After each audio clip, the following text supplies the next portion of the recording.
Welcome to EKTV. Today, strong magnitude 5.1 was occurred in Micronesia.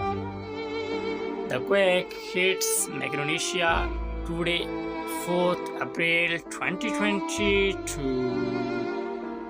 and 10 kilometer shallow depths.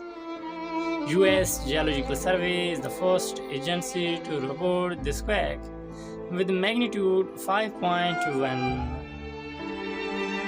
European Mediterranean Seismological Center also report this quake with same magnitude. The exact magnitude, epicenter and depth might be revised next few hours or minutes.